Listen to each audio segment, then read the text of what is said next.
Hello everyone, कैसे हैं आप लोग। चलिए, सभी लोग को घर में फेस्टिवल मनाना होगा और सभी लोग सेलिब्रेट भी कर रहे होंगे ना।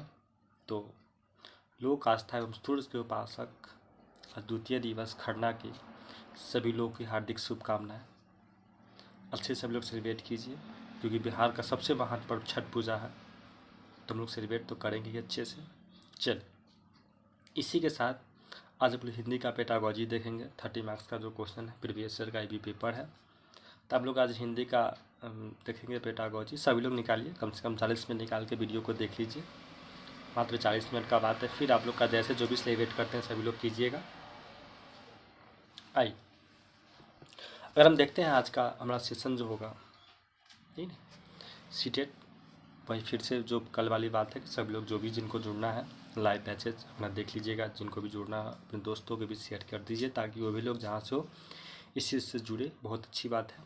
छठ पूजा का बहुत ही हमारे लिए आज शौक की बात है कि आज हमारे बीच शारदा सिन्हा जी नहीं रहे। छठ का दूसरा नाम ही शारदा सिन्हा जी है। ठीक, आज हमारे बीच नहीं रहे, उनके लिए सभी लोग विनम्र आग्रह कीजिए भगवान से कि उनको अपने चरणों में स्थान दें, छठी मैया। क्योंकि बिहार की जो भी लोक संस्कृति का बहुत बड़ा इनका योगदान है हमारे इनके गीत से। सबसे ज़्यादा तो छठ पूजा, जिनका एक इमोशन हमारे दिल में इनके लिए बसता है, कि इनका गाना ही ऐसा है जो हम सभी के दिल में इतना सारा प्यार भर देता है कि कोई भी व्यक्ति कहीं भी हो, इस इनके गाने के म्यूज़िक से आपके अंतर आत्मा में वो फीलिंग आ जाती है, जिससे हम कहीं भी हो तो लगता है कि हम अपने घर की ओर लौट चले। तो हमारे बीच ये भौतिक रूप से तो नहीं रहे, लेकिन इनका गाना गाया हुआ हमारे बीच सदैव हमारे दिलों में राज करेगा और बसते रहेगा।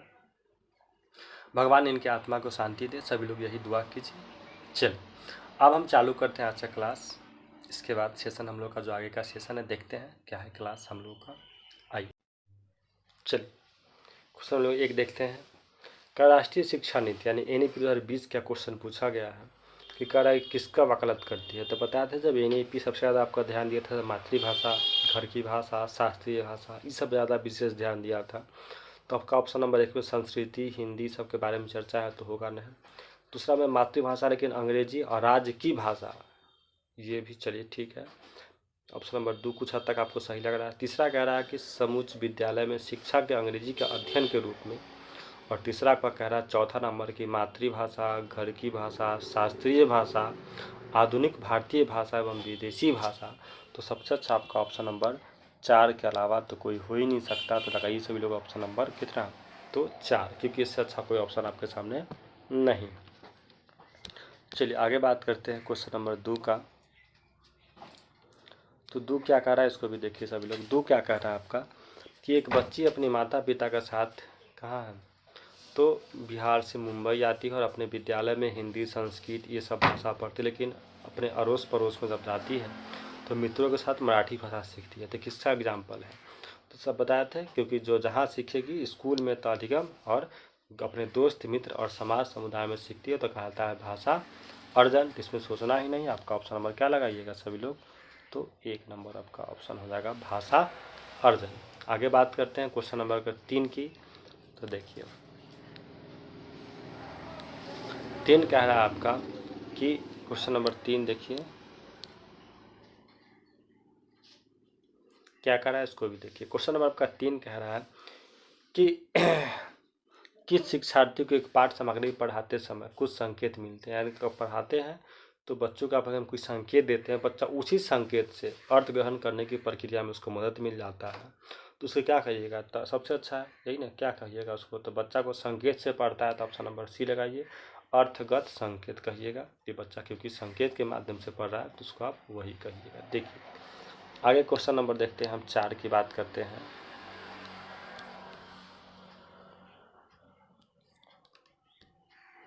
4 नंबर क्वेश्चन क्या कर रहा है आपका कि श्रवण की किस प्रक्रिया के मुख्य विचार समझना, अनुमान लगाना, निष्कर्ष आरेखित करना तथा सारांश लिखना होता है। तो ये सब जो समस्या है किसके माध्यम से किएगा, तो ऊर्ध्वा मतलब होता है bottom to up, top to bottom, ऊपर से नीचे की ओर जा रहा है। तो सूचना के लिए तो करना ही है, सूचनात्मक श्रवण हो गया ना। लिखिए अधोमुखी टॉप टू डाउन का काम यहाँ से आपका हो रहा है। ऑप्शन नंबर क्या लगाइएगा, तो आपका हो जाएगा तो C नंबर आपका ऑप्शन सही होगा। सभी लोग सेशन को लाइक कीजिए फटाफट, जल्दी से जो भी लोग जुड़े हैं। जल्दी जल्दी जुड़िए, जो भी लोग लेट हैं अभी तक। आइए 5 की बात करते हैं। करा कि संज्ञान क्रिया, देखिए संज्ञा, क्रिया, विशेषण, क्रिया विशेषण, हम लोग जो ग्रामर में पढ़ते हैं ये सब क्या है, तो आपका व्याकरण का क्या है, विषय वस्तु का पार्ट है ना। इसमें ऑप्शन ज़्यादा पढ़ना ही नहीं है, क्योंकि सब क्वेश्चन मतलब कंटेंट की तरह दिखाई दे रहा है कि संज्ञा, सर्वनाम, विशेषण, क्रिया, ये सब जब हम लोग पढ़ते हैं तो कहाँ पढ़ते हैं, तो सिंपल सी बात है, इस सब चीज़ का पढ़ाई हम लोग कहाँ करते हैं, तो संज्ञान जो है, इस संज्ञा, सर्वनाम, विशेषण, क्रिया, ये सब हम लोग का क्या है, तो ग्रामर का एक विषय वस्तु है। हम लोग उस विषय वस्तु के माध्यम से हम लोग सब चीज़ का पढ़ाई करते हैं। क्वेश्चन अगर 6 की बात करते हैं, देखिएगा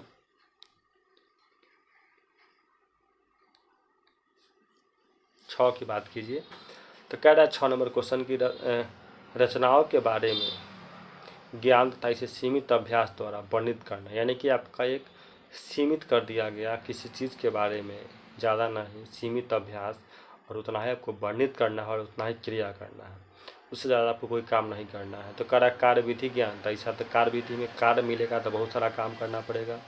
घोषणात्मक ज्ञान भी होगा कि घोषणा कर दिया गया कि आपको बस इतना ही पढ़ना है, कुछ ज़्यादा नहीं पढ़ना है। तीसरा व्याकरण, अनुवाद, प्रक्रिया, और चौथा आपका क्या कर रहा है, तब भाषा प्रक्रिया। तो सबसे अच्छा आपका ऑप्शन नंबर हो जाएगा बी नंबर, क्योंकि आपको एक लिमिटेशन दे दिया गया कि आपको इतना ज़्यादा नहीं पढ़ना है। ऑप्शन नंबर हो जाएगा आपका तो बी हो जाएगा। ठीक है, चलिए क्वेश्चन नंबर 7 की बात करते हैं। देखिएगा 7 क्या कह रहा है, आपका कह रहा है 7 नंबर क्वेश्चन की प्राकृतिक भाषा का संदर्भ में पठन सामग्री का स्रोत क्या है। तो प्राकृतिक भाषा जब भी पढ़िएगा तब प्रमाणिक भाषा के रूप में पढ़िएगा ना, कि बनावटी भाषा तो पढ़िएगा ना। साहित्यिक कार्य है, कार्य नहीं चलेगा। करा कि पाठ्य पुस्तक में लेखन द्वारा विकसित पठन सामग्री नहीं पढ़ी, क्योंकि आपको पढ़ना है प्राकृतिक भाषा के बारे में पढ़ना है। तो प्राकृतिक भाषा तब होगा जब कैसा होता था, हमेशा प्रमाणिक पठन सामग्री यानी होता है, वही आपका कहलाता है प्राकृतिक भाषा। तो आपका ऑप्शन नंबर हो जाएगा सबसे अच्छा सी हो जाएगा, डी। आइए अगर हम आगे बात करते हैं 8 नंबर क्वेश्चन की बात करते हैं, तो 8 क्या कह रहा है आपका, सो देखते हैं। निम्नलिखित में से कौन सा भाषा आकलन के बारे में सही है, सबसे अच्छा कौन है आपका, ये देखना है। तो भाषा आकलन के बारे में यहाँ बात किसका हो रहा है, देखिएगा सबसे पहले भाषा आकलन करना है। तो शिक्षार्थी की उपलब्धि से किसी भाषा बच्चों का भाषा आकलन आप नहीं कर सकते हैं। शिक्षार्थी के व्याकरणिक ज्ञान आकलन, व्याकरण के ज्ञान आकलन से आकलन नहीं होगा। सबसे अच्छा और कि पता नहीं लगा सकते, देखिए नहीं लग गया, बात खत्म। तो बच बन गया ऑप्शन नंबर सी, शिक्षार्थियों के भाषाई निपुणता का आकलन करना ही कहलाता है। आइए आगे बात करते हैं क्वेश्चन नेक्स्ट हम। तो कह रहा क्वेश्चन नंबर 9 को अगर हम देखते हैं तो 9 क्या कर रहा है, इसको भी देख ले। क्वेश्चन नंबर 9 का निम्नलिखित में से कौन सा भाषा की कक्षा में त्रुटि विषय में सही है। यानी सिंपल सी बात है, बच्चा गलती तब करता जब सीखेगा, तो बच्चा गलती करेगा 100%। तो ये हाल पढ़ लेते हैं कि त्रुटियाँ शिक्षार्थी या शिक्षक दोनों के लिए सीखने के लिए फीडबैक है। ये बात सबसे चीज़ सही है, सीखने का सबसे अच्छा फीडबैक देता है कि बच्चा अगर गलती करेगा तो आपको फीडबैक मिलेगा कि आप कहाँ आपको कमज़ोर पड़ा रहा है और बच्चा कहाँ पे नहीं सीख रहा है, इस चीज़ का आपको फीडबैक मिलेगा। तो आपको मिलेगा फीडबैक, तो इसी से मिलेगा। तो आपका ऑप्शन नंबर 1 सही है। आगे पढ़ते हैं। क्वेश्चन नंबर 2 का रहा कि शिक्षार्थी जब भाषा का प्रयोग करते हैं तभी से त्रुटियाँ में सुधार होता है, ये बात नहीं है। तीसरा में केवल लग गया। चौथा कि द्वितीय भाषा प्रथम भाषा में हस्तक्षेप संकेत करती है, ज़्यादा दिमाग में लगाना। ऑप्शन नंबर लगाइए क्या, सभी लोग 1 नंबर लगा लीजिएगा, आपका ऑप्शन हो जाएगा सही। चलिए आगे बात करते हैं। क्वेश्चन नंबर 9 के बाद 10 की बात करें तो 10 कह रहा है कि एक भाषा शिक्षक सामाजिक विज्ञान के साथियों के साथ मिलकर भारत की सांस्कृतिक विविधता का प्रदत्त कार्य का मतलब होता है असाइनमेंट वर्क का काम मिला है, देता है या फिर देती है। यानी आपको लिखना है किस पर, टॉपिक पर, भारत की सांस्कृतिक और विविधता के बारे में लिखना है, क्योंकि सामाजिक विज्ञान के साथी से मिलकर, दोस्त को मिलकर ग्रुप में लिखना है। तो इसके लिए आपको इतिहास, भूगोल, संस्कृत सारा किताब पढ़ना होगी। जब तक नहीं पढ़ेगा इस बारे में आप लिख नहीं पाइएगा। तो इस तरह का जो आप पढ़ाई कर रहे हैं, तो ये किस तरह का पढ़ाई है, अगर आप इस तरह इतना सारा अगर पढ़ाई करते हैं तो किस तरह का पढ़ाई आपका है। तो सामाजिक विज्ञान की भाषा, सिर्फ सामाजिक विज्ञान से तो होगा नहीं, सामाजिक विज्ञान के असाइनमेंट वर्क से आपका ये काम होगा नहीं। समूची पाठ चर्चाओं में भाषा, देखिए सबसे अच्छा, समूची का मतलब को सब कुछ आ गया ना इसमें, क्या क्या आपका है, इतिहास, भूगोल, संस्कृत, राजनीतिक, यानी कि सब कुछ जब तक मिला के नहीं पढ़िएगा तब तक आप किसी भी भारत की संस्कृति और विविधता के बारे में आप नहीं लिख पाइएगा। तो आपका ऑप्शन नंबर 10 का हो जाएगा क्या, तो सी नंबर हो जाएगा। चलिए आगे बात करते हैं क्वेश्चन नंबर 11 की। आइए 11 नंबर क्वेश्चन की अगर बात करते हैं हम लोग, तो 11 नंबर क्वेश्चन का क्या कारण है इसको देखते हैं। एक शिक्षार्थी नया व्याकरणिक रूप से सीखते समय पहले सीखे हुए व्याकरण नियम, देखिए अगर आप जाइए कि कोई बच्चा स्कूल गया और उसको अगर आप कोई भी नया नियम सिखाते हैं, सबसे देखते हैं बच्चा का रूल है कि जो सबसे पहले वो घर से सीख के आता है ना, वही चीज़ सबसे पहले वो स्कूल में फॉलो करेगा। और फॉलो करने के बाद अगर तब आप वहाँ गलती हुआ तब उसको सुधार कर लेंगे, सबसे पहले वही रूल लगाएगा जो उसको पहले से पता होता है, यानी जो नियम बना कर सीख के आया है उसी का सबसे पहले आधार मानकर उसका प्रयोग करता है। ये बात सही है। तो इस अधिगम तकनीकी को अब क्या कहा जाएगा, क्या कहिएगा, तो आपका ऑप्शन नंबर 1 है संज्ञानात्मक युक्तियाँ, बच्चा का जो सबसे पहले ज्ञान था उसका उपयोग किया है। मेटाकॉन्मिक्स यानी कि पड़ा संज्ञानात्मक, तो पड़ा तो है नहीं, आकृति किसमें होगा नहीं, न सहयोग बच्चा किसी का हो रहा है, तो ऑप्शन नंबर क्या लगाइएगा, तो 1 लगाइए, संज्ञानात्मक युक्तियाँ के माध्यम से बच्चे इस चीज़ को सीखा और फिर आपके सामने प्रयोग करा। आपको ऑप्शन नंबर कितना, तो 1 हो जाएगा। आइए 12 नंबर क्वेश्चन की बात करते हैं। तो 12 कह रहा है कि एक शिक्षार्थी सीमित समझ के साथ एक पठन सामग्री को पढ़ा पाती है। एक शिक्षार्थी सीमित समझ के साथ एक पठन सामग्री को पढ़ा पाती है, वह पठन सामग्री को बहुत अच्छी तरह पढ़ पाती है तथा अबोधन कार्य को अपने बड़े भाई की सहायता से करती है। देखिए अच्छा से खुद से पढ़ भी लेती है, समझ भी लेती है, लेकिन जब उसके पास कोई कार्य आता है, असाइनमेंट वर्क चाहे कोई अबोधन कार्य होता है, तो अपने बड़े भाई की सहायता लेके उस काम को करता है। तो इस तरह का जो पढ़ाई हुआ शिक्षण है एकदम इस कैसा अभ्यास है। तो अपने परिवार के हम किसी शिक्षक के यहाँ तो पढ़ने जा नहीं रहे हैं, तो ना कोचिंग होगा, ना ही आपका ट्यूशन होगा, ठीक है ना आपका, तो बचा क्या है, तो अपने परिवार में किसी से लेते हैं तो क्या सहारा लेना। यहाँ पर होता आपका स्केप फोल्डिंग, तो वो भी आपका सही ज़्यादा, लेकिन यहाँ क्या है, तो बात सिंपल सहारा लेना। तो आपका ऑप्शन नंबर 12 का हो जाएगा सी नंबर। चलिए आगे बात करते हैं क्वेश्चन नंबर 13 की। देखिएगा 13 नंबर क्वेश्चन आपका 13 क्या कह रहा है इसको देखते हैं हम लोग। कह रहा है 13 नंबर क्वेश्चन कह रहा है कि वह कार्य जो शिक्षार्थी को शब्दों की आकृति से जुड़ने, यानी शब्द की आकृति से जुड़ने, अर्थ निकालने तथा प्रयोग करने में सहायता करता है, यानी कि आपको हर काम में सहायता कर रहा है, ठीक, आकृति में, शब्द की आकृति में जुड़ना, अर्थ निकालना, प्रयोग करना, इस सब में अगर आपको हर चीज़ में सहायता करता है, तो सबसे अच्छा आपका व्याकरण सीखने में व्याकरण सीखने में तो सही है, अर्थ ग्रहण करने की भाषा सीखने का कार्य, व्याकरण सीखने की रचनात्मक कार्य, और आपका है कार्य विधि का व्याकरण सीखना। सबसे अच्छा अगर सब चीज़ में सहायता है तो आपका ऑप्शन नंबर लगाइए सभी आदमी, एक कि व्याकरण सीखने में संप्रेषणात्मक कार्य है। संप्रेषण मतलब बातचीत के माध्यम से आकृति से जुड़ना, अर्थ निकालना, उसका प्रयोग करना, सारा तरीका आपका उसी में आता है। नहीं आपका हो जाएगा 13 का ऑप्शन नंबर आपका 1 हो जाएगा। अगर हम क्वेश्चन नंबर 13 के बाद 14 की बात करते हैं, देखिए क्वेश्चन नंबर 14 की बात करते हैं थोड़ा सा।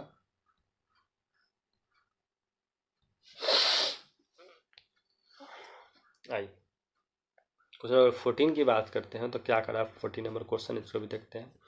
निम्नलिखित में से कौन सा व्याकरण सीखने में सचेतनात्मक वृद्धि वाली रणनीति है। अगर बच्चों को व्याकरण सिखाना है तो इसमें से कौन सा रणनीति बनाइएगा, ज़्यादा बच्चा सीखेगा। देखिए ऑप्शन नंबर 1 में आ गया बार बार अभ्यास, तो अभ्यास कंटिन्यू होना हमेशा नेगेटिव जाता है।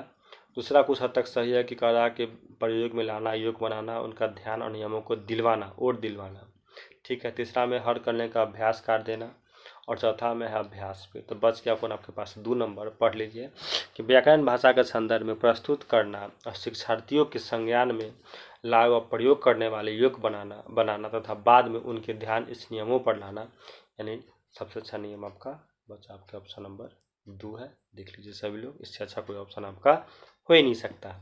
आगे बात करते हैं क्वेश्चन नंबर 15 की बात करते हैं। सारा क्वेश्चन आपका बहुत ईजी क्वेश्चन है। सभी लोग जो भी नए नए जुड़े हैं सेशन को लाइक कीजिए, और जो भी गायब हो रहा है क्या हम कहें आप लोग को, चलिए देखिए कोई बात नहीं। अधिगम के सिद्धांत के रूप में रचनावाद का विश्वास है। अधिगम के सिद्धांत यानी सीखने के सिद्धांत के रूप में रचनावाद का क्या विश्वास हो सकता है। तो कह रहा है देखिए रचनावादी कक्षा का मतलब होता है कि पूर्व ज्ञान से जोड़ कर पढ़ा, नया नहीं, नया नवीन मतलब हो गया नया। तो बच्चे कक्ष में सिर्फ क्लास में ही नवीन नया ज्ञान प्राप्त करेगा, ये बात किस हद तक सही नहीं है।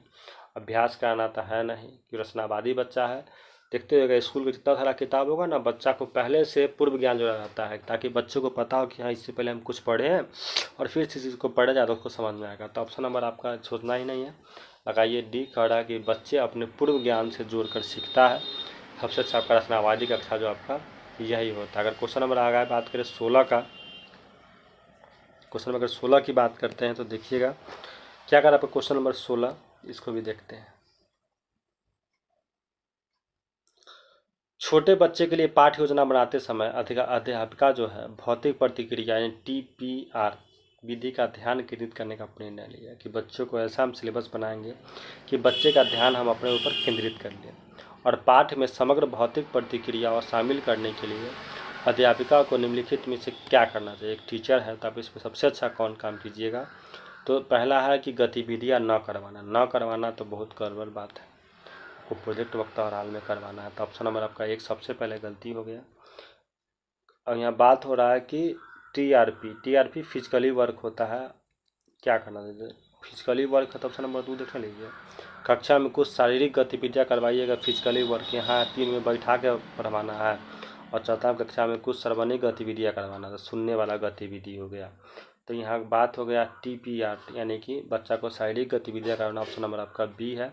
इससे अच्छा कोई आपका ऑप्शन हो ही नहीं सकता। 16 का लगाइए सभी आदमी, तो 2 नंबर आंसर हो जाएगा। आइए 17 की बात करते हैं हम लोग। ये सभी लोग को पता है, अगर हम 100% होना चाहिए। बच्चों को व्याकरण सिखाना है तो बच्चा को व्याकरण अधिगम में नियम सिखाना है, तो नियम न से निगमन और न से नियम, तो कौन विधि से पढ़ाइएगा। तो इसमें सोचना ही नहीं है विधि क्या पढ़ाना है, सभी लोग को पता है कि निगमन विधि से पढ़ाएंगे बच्चों को, पहले नियम पढ़ाएंगे और फिर उसके बाद उसका उदाहरण प्रस्तुत करेंगे, तब का ऑप्शन नंबर इसका बी हो जाएगा। इसमें सोचने की कोई बात ही नहीं है। आइए 18 नंबर क्वेश्चन की बात करते हैं कि क्लास अध्यापक कक्षा 5 की शिक्षार्थियों को मुक्त लेखन कार्य देने की योजना बना रहे हैं, यानी कि बच्चा को लेखन लिख देना है और मुक्त लेखन। तो अध्यापक द्वारा निम्नलिखित में किस बात पर ध्यान केंद्रित कीजिएगा कि बच्चा ज़्यादा से ज़्यादा उसको। तो यहाँ बात करना है कि मुक्त लेखन कार्य यानी बच्चा के कॉलम चलवाना ही नहीं है, बोलने वाला काम देना है। तो जब बोलने वाला काम की बात हो रहा है तो कह रहा है इसमें जब बोलने वाला बात होगा तब क्या कीजिएगा। तो कह रहा है विषय वस्तु शिक्षार्थी की लिखावट, तो लिखावट में चर्चा नहीं किया, भाई बोलने का बात है।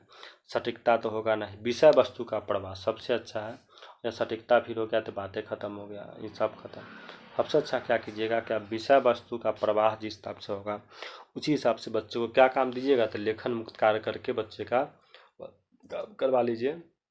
आपका हो जाएगा 18 का ऑप्शन नंबर सी हो जाएगा। चलिए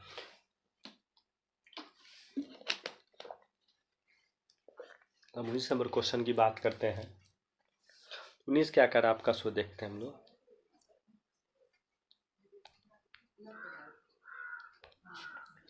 क्या कह रहा है कि टॉप टू डाउन चर्चा हुआ था ना, टॉप टू डाउन बच्चा को लेवल से पहले ऑब्जेक्टिव फिर 2 नंबर 5 नंबर इस तरह का क्वेश्चन पूछना, समग्र अर्थ और ध्यान देना, फिर बॉटम टू अप से क्या आता है। तो बॉटम से अर्थ यानी कि लघु उत्तरीय प्रश्न पूछना नहीं भाई, पाठ वस्तु और अमूर्त विचार भी नहीं है, पठन पूर्व ध्यान नहीं है। तो कह रहा है कि पाठ वस्तु के शब्द और वाक्य पर ध्यान देना चाहिए, तो ये बात सही है। ऑप्शन नंबर आपका हो जाएगा यहाँ से डी हो जाएगा। चलिए अगर 19 नंबर क्वेश्चन के बाद अगर 20 की बात करते हैं हम लोग, तो क्वेश्चन नंबर 20 को देखिएगा सभी लोग। कह रहा है 20 की भाषा अध्यापक का प्राथमिक दायित्व क्या होना चाहिए।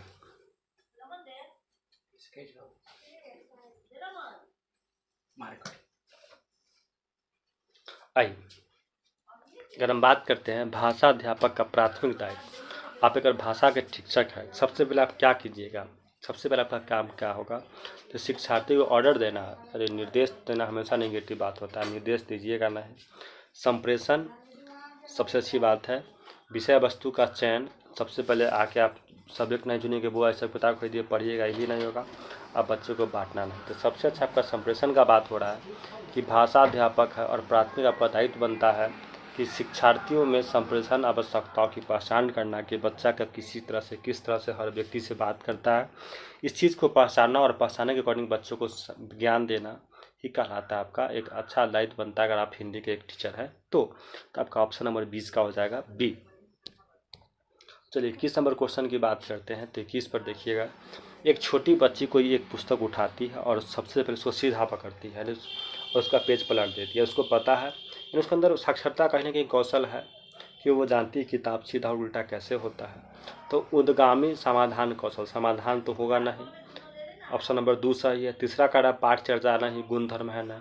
हमको यहाँ 2 अच्छा लगता है क्योंकि बच्चा के अंदर कुछ ना कुछ साक्षरता कौशल है कि उसको पता है कि किताब को कैसे पलटना है और सीधा उलट कर पलट रही, तो बात सही होगा, आपका ऑप्शन नंबर हो जाएगा तो 22 का बी हो जाएगा। आइए 23 नंबर क्वेश्चन की बात करते हैं।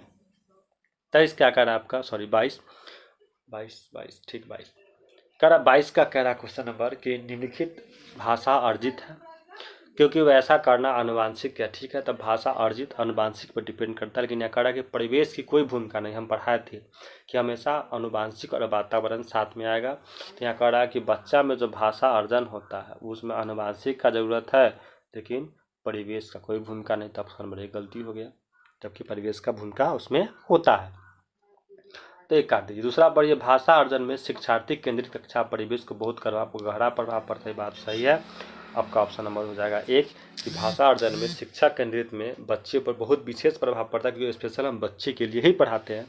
तो आपका 1 सही, 1 गलत और 2 सही हो जाएगा। आइए क्वेश्चन नंबर 23 की बात करते हैं।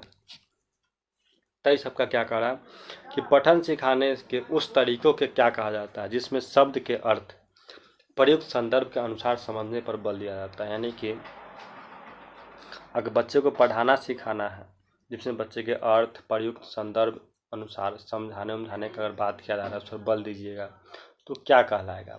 तो सब चीज़ पर जब फोर्स कीजिएगा तो सबसे अच्छा समग्र भाषा उपागम है। समग्र के माध्यम से बच्चों में उसका तरीका, शब्द का अर्थ, प्रयुक्त सब ज्ञान देना ये कहलाता है। आपका ऑप्शन नंबर हो जाएगा तो डी हो जाएगा, इससे कोई ऑप्शन नहीं है। अगर हम 24 की बात करते हैं, क्वेश्चन नंबर 24 की बात करते हैं। देखिएगा क्वेश्चन नंबर 24 क्या कह रहा है आपका कि भाषा के बारे में चिंतन करना। देखिएगा भाषा के बारे में क्या करना है आपको, तो चिंतन करना और बात करने की योग्यता को क्या कहिएगा। चिंतन भी कीजिएगा, उसको बात करने की योग्यता कहलाता है। देखिए चिंतन, बच्चा भाषा के बारे में सोच रहा है यानी विचार विमर्श कर रहा है, तो साक्षरता का चर्चा नहीं है, ना निपुणता का चर्चा है, 100% नहीं हो रहा, ना जागरूकता हो रहा है। तो बच्चा उस पर क्या कर रहा था, सबसे विचार विमर्श कर रहा था। आपका ऑप्शन नंबर क्या हो जाएगा, तो 1 हो जाएगा। ठीक,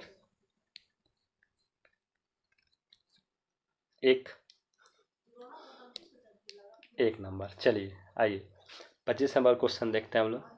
लास्ट है आज क्लास, फिर से वेट कीजिए 2 दिन सभी लोग खूब अच्छे से छठ पूजा पढ़िएगा। तो नहीं है इतना है तो नहीं पढ़े, क्या पढ़िएगा आप लोग। चलिए आज 25 नंबर क्वेश्चन की बात करते हैं। कह रहा है कि एक माँ ने कक्षा 2 की अध्यापक से पूछा, एक शिक्षक है जो क्लास दूसरे के शिक्षक से पूछती है कि उनकी जो बच्ची है, बेटी, जब घर पे जाती है तो कुछ ऐसा ऐसा वर्ड बोल देती है कि उनके परिवार में जो उनके बड़े भाई बेशक है वो आज तक वैसा वर्ड ना कभी बोली है, ना उनसे कभी मुँह से सुनी है। तो ऐसा वो क्यों कर रही है, इसका क्या आंसर होगा।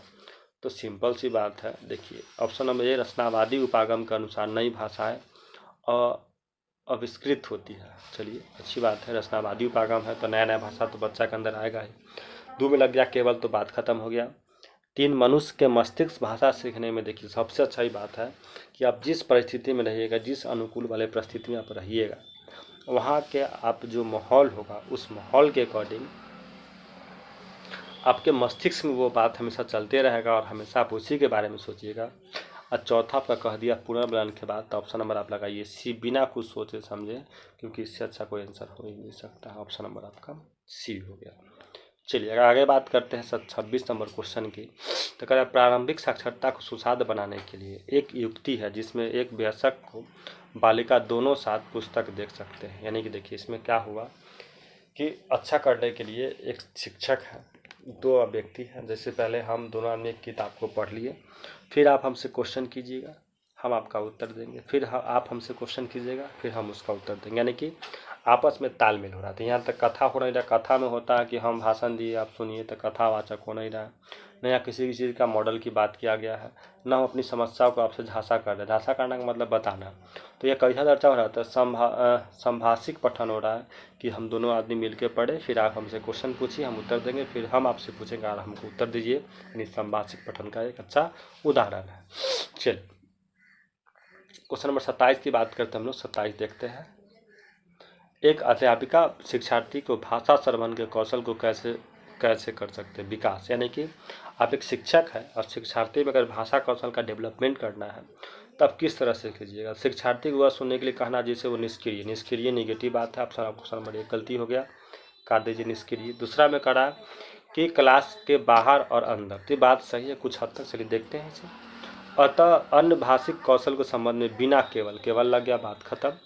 चौथा है शिक्षार्थी के लिए ऐसे अवसर, देखिए अब बी और डी में सबसे अच्छा आपका डी है, क्योंकि बहुत सारे पॉजिटिव वर्ड है, पढ़ लीजिए आप भी, कि शिक्षार्थी के लिए ऐसे अवसर सृजित करना जिसमें वे तरह तरह के भाषाएं स्रोत लोगों के सुन सके, अन्य श्रवण संबंधित गतिविधियाँ का संलग्न कर सके। तो आपका बी और डी में सबसे अच्छा डी आपका ऑप्शन है, और हर तरह का गोल मटोल बात इसमें अच्छा पॉजिटिव वर्ड लिखा हुआ है, और सबसे बड़ी चीज़ है कि सबसे लंबा भी है। तो याद रखिएगा जब 2 ऑप्शन आपका टकराए तो उसमें सबसे अच्छा उसमें गोल मटोल बात लिखा हुआ, अच्छा वर्ड पॉजिटिव सा और बड़ा सा हो तो आपका हमेशा वो सही होता है। और ऐसे भी जब सब कुछ दिमाग ना काम करें तो सबसे बड़ा का ऑप्शन देख के मार लीजिएगा, आपका वो सही हो जाएगा। चलिए अगले क्वेश्चन नंबर 28 की बात करते हैं।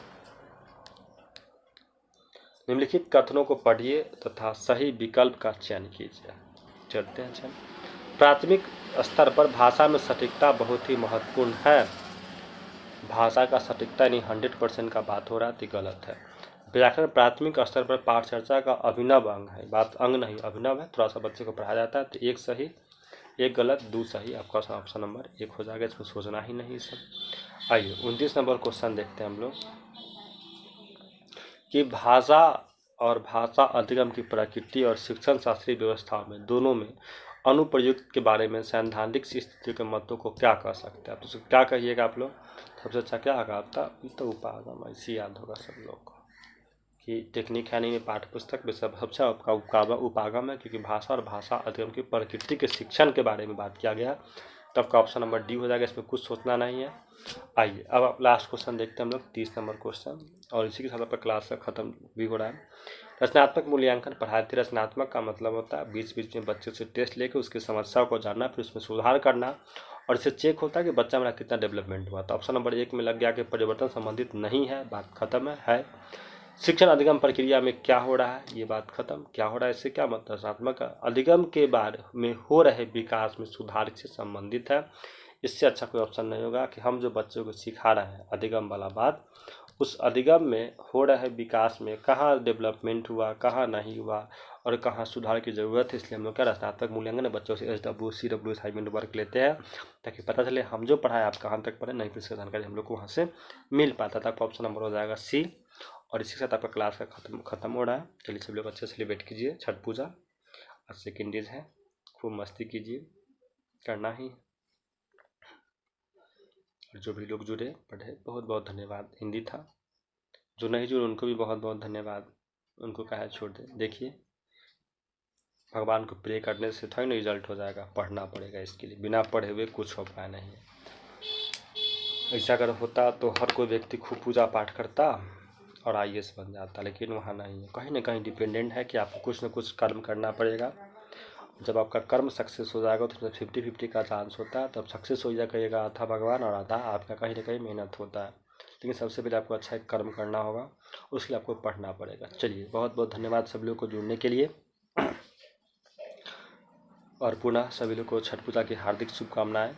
चलिए एंजॉय कीजिए, कल के क्लास के लिए सभी लोग पोलिंग कर लीजिए, अगर पढ़ना होगा तो ठीक, नहीं तो कोई बात नहीं, सेलिब्रेट कीजिए 2 दिन। ओके, थैंक यू सभी लोग को, गुड नाइट, शुभ रात्रि।